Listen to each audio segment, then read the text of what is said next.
क्या आप यकीन करेंगे कि समंदर की गहराई में एक ऐसी प्रासरार चीज मौजूद है जिसे देखकर माहिरीन भी हैरान रह गए।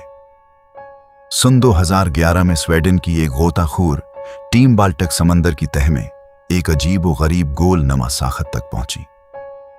उसकी शक्ल किसी आम चट्टान जैसी नहीं थी, बल्कि बिल्कुल ऐसी लगती थी जैसे किसी साइंस फिक्शन फिल्म का खलाई जहाज समंदर की तह में आकर रख गया हो।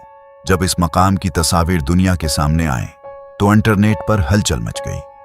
कुछ लोगों ने कहा कि यह किसी खलाई मखलूक का जहाज है, जबकि कुछ ने दावी किया कि यह हजारों साल पुरानी किसी गमशदा तहजीब का हिस्सा हो सकता है।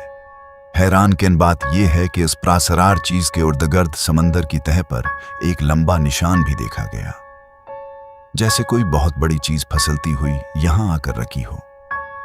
गोताखोरों का कहना था कि इस मकाम पर बाज़ इलेक्ट्रॉनिक आलात भी अजीब तरीके से काम करना बंद कर देते थे, जिससे ये राज और भी गहरा हो गया। बाद में कई साइंसदानों ने इस मकाम का जायजा लिया। उनके मुताबिक ये मुमकिन है कि ये बर्फानी दौर में बनने वाली एक गैर मामूली चट्टानी साखत हो, जिसे हजारों साल की कुदरती तब्दीलियों ने यह अजीब शक्ल दे दी हो। लेकिन दूसरी तरफ कुछ मुहक्किकीन इस वजाहत से मुतमईन नहीं। इनका कहना है कि उसकी बनावट में कुछ ऐसी चीजें हैं जो आम कुदरती चट्टानों से मुख्तलिफ महसूस होती हैं। आज भी बाल्टक समंदर की ये प्रासरार साख्त दुनिया के सबसे मशहूर समंदरी राजों में शुमार होती है।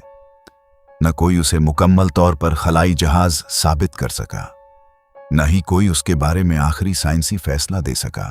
शायद आने वाले बरसों में नई टेक्नोलॉजी इस राज से पर्दा उठा दे, या शायद ये मामा हमेशा के लिए समंदर की तारीक गहराइयों में दफन रहे।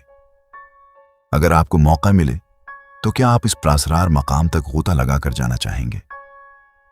अपनी राय कमेंट में जरूर बताएं और ऐसी मजीद हैरान कुन डॉक्यूमेंट्री वीडियोस के लिए मीज़न टीवी को सब्सक्राइब करना ना भूलें।